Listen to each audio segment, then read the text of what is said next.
Hey, how you doing? My name is Ryan, and today I'm taking knockoff Lego to a whole new level. So for the past couple of months, I've been finding, buying, and reviewing $1 knockoff minifigures on eBay, and I thought it's finally time to take my game up a notch. I'm going to build a knockoff Lego set. Now this won't be exactly what you're thinking. This isn't going to be an unlicensed reproduction of a pre-existing set, mainly because the main company that produces those, Lepin, was sued multiple times and even raided by the Chinese government, so it's best not to give them your money right now. Instead, I'm going to be looking at quote-unquote trusted brands like Creo, Mega Bloks, or in today's case, Mega Constructs. These are the guys where if you're in Target and you see Pokémon Lego sets, and you're like, wow, Lego made Pokémon? They didn't. These guys did, actually. We have two sets today. We have a 4-pack of Pokémon with Charmander, Squirtle, Bulbasaur, and Pikachu, and we actually have a Detective Pikachu build. So at the end of the day, if this goes well, I could have 5 Pokémon just scattered across my Lego display, which I think would be kind of fun. Now, because these aren't trying to duplicate other Lego sets, I'm not looking at them on a scale of accuracy. Instead, I'm looking more so at the experience of building them. Do the pieces feel right? Do they feel cheap?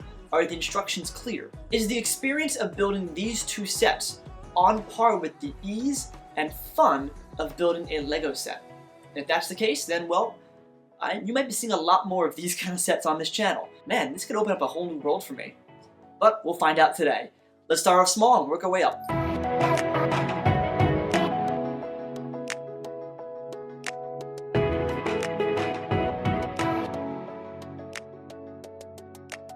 The set comes with 90 pieces, so 45 for 2, 22 and a half pieces for each Pokemon, on average. So these will be pretty small builds, and I'm hoping that they don't fall apart. Like, there's not pieces that are just held together by one stud. Alright, we have these little tiny bags, and we even have a little Pokeball. This thing is secured shut. Alright, what do we got here? Is there anything in here right now? Nope, just empty. We have 2 bags. My god, this is it. These are going to be tiny, tiny Pokemon. Then again, I guess they have to fit inside this little tiny Pokeball. We got our instruction manual. Let's see how easy it is to build these. Wow, okay, these are clear. Now, they didn't divide up the Pokemon by bag. Then again, I wouldn't because there'll be 4 bags. That's kind of wasteful for the environment. But they didn't even put, it looks like 2 per bag. So, I guess I had to dump all of them out right now. Okay. Oh god, I'm losing pieces everywhere because they're all rolling off. There are some pieces that are definitely new shapes. Like there's this 2-sided double stud half cylinder. That's weird, but also kind of cool actually. I feel like I'm already going to be a bit more delicate with these pieces because they feel smoother and a little bit cheaper than regular Lego. Alright, first step. We're building Pikachu's face here. That's cute. I will say, what's nice about the instructions is that they actually include a color diagram for what stud goes where. To some degree, it's not exactly perfect. But they're also adding far more pieces at one time than Lego does. And we can bend them forward, and we got a little Pikachu. Oh, we gotta do the tail. Hold on. Gotta do the tail. I'm curious how they're going to pull off this shape because it's really just these tiny pieces, and with that kind of zigzag shape, this could be really fragile, and it could be needlessly so. Yes, it's built mostly out of 2x1s, and I can see this falling off in an instant and just being really just shatters in your hand. Yep. When you make things this small, and you have really delicate shapes like zigzags, and you don't have the right pieces, these things can pop off really easily. But, you know what? Pikachu is really cute looking, it's tiny, and I'm quite happy with this one. Moving on to Bulbasaur. He actually looks like he's most of the pieces in this set. You know, it's funny, a lot of the pieces in this set aren't trying to be pre-existing Lego pieces.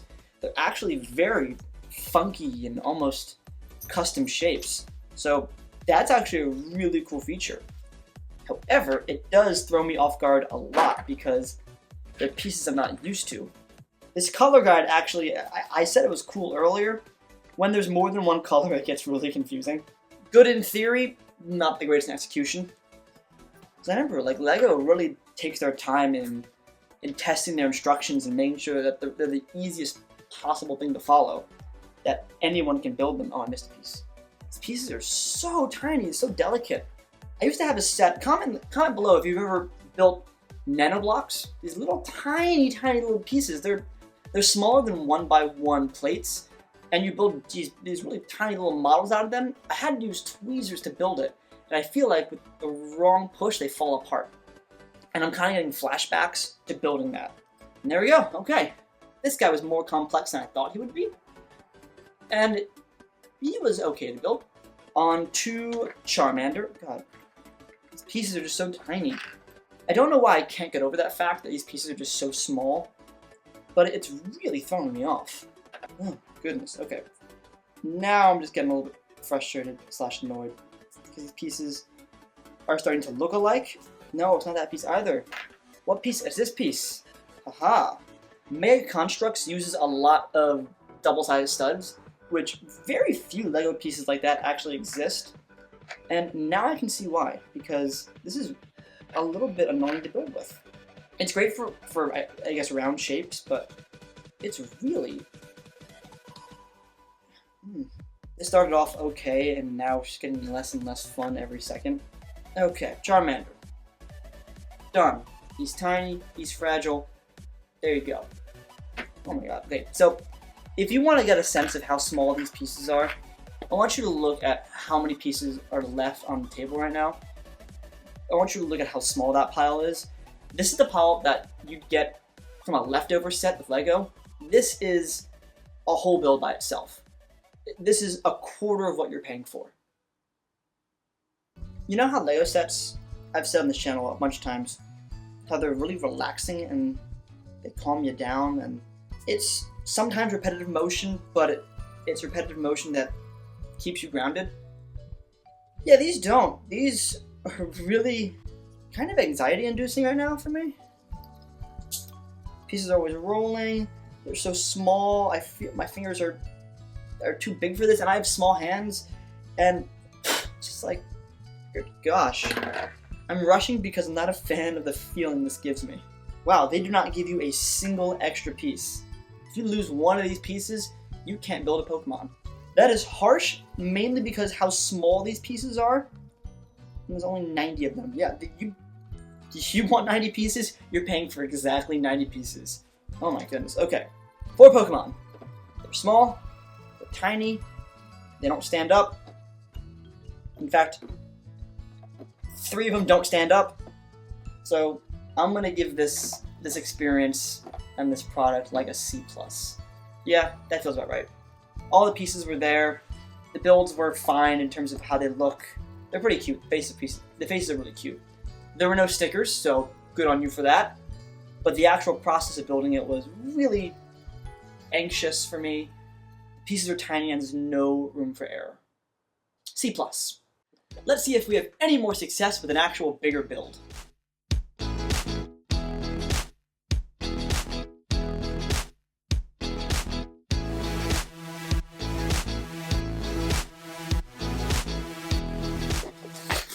Instructions. An addendum to the instructions. This product includes a magnifier. An actual magnifying glass? Okay, that's a pretty cool bonus.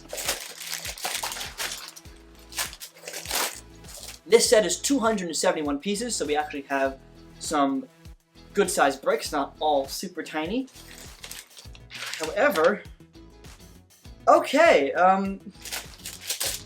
there's no numbering system on the bags. It's all, I have to dump all the pieces out, and I have no room on this tiny table. Guess I'm building here now. Serious question, if you're not going to number the bags, why include so many of them?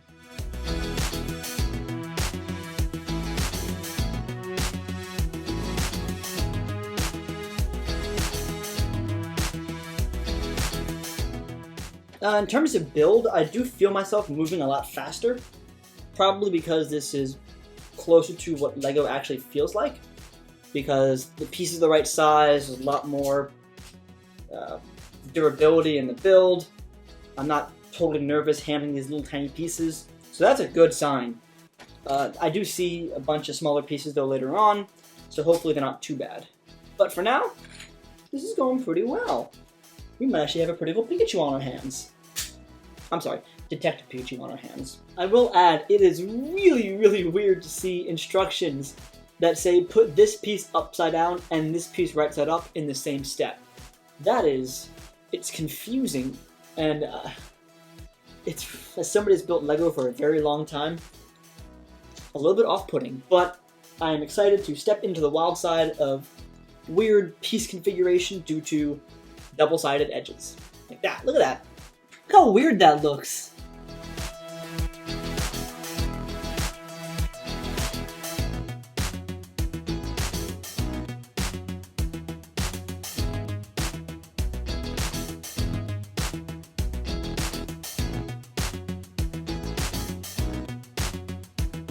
This set is already 10 times better than the other one.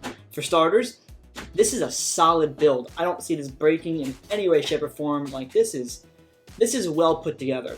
I love the proportion of it. I think it's going to be a decently sized Pikachu build, and I'm actually kind of excited to build the rest of this. That's a good sign. Whoa, that looks complex. Wow.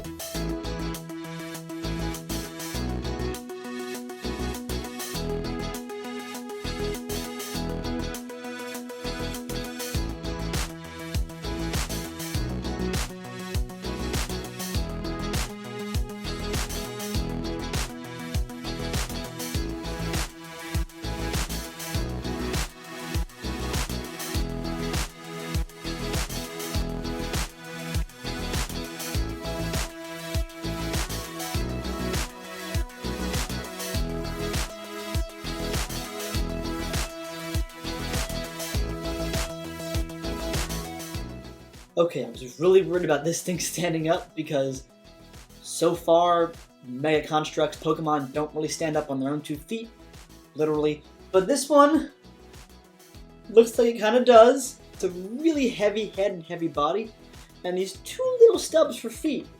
So, I mean, it looks like we have a stable model. That's great, and I'm actually a really big fan of this size. Now, that was actually most of the pieces. The remaining ones are mostly for arms and for the tail. So I'm pretty happy with this build so far. We're almost done.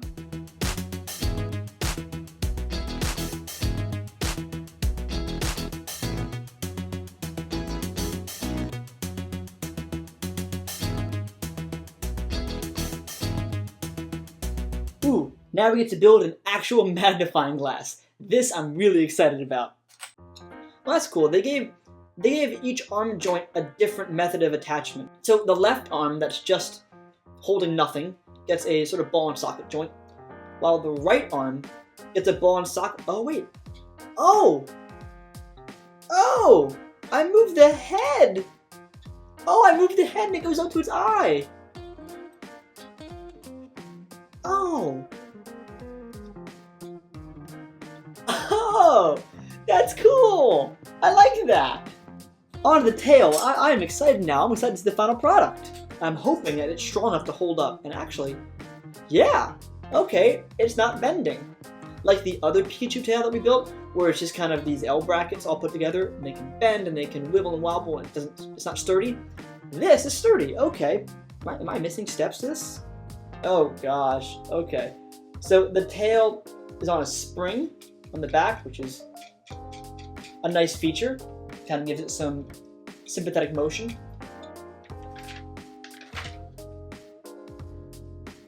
I have a ton of extra pieces. I don't think I missed a step, did I? How is it that one set can include no extra pieces, but this set includes a whole bunch of them, big ones too? Like, the main tail piece is an extra piece.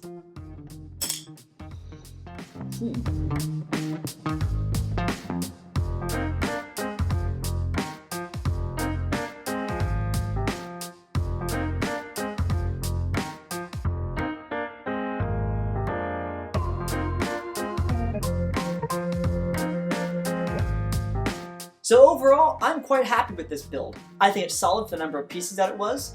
I think the wibbly wobbly springtail is an amazing little touch, and I really am happy with it.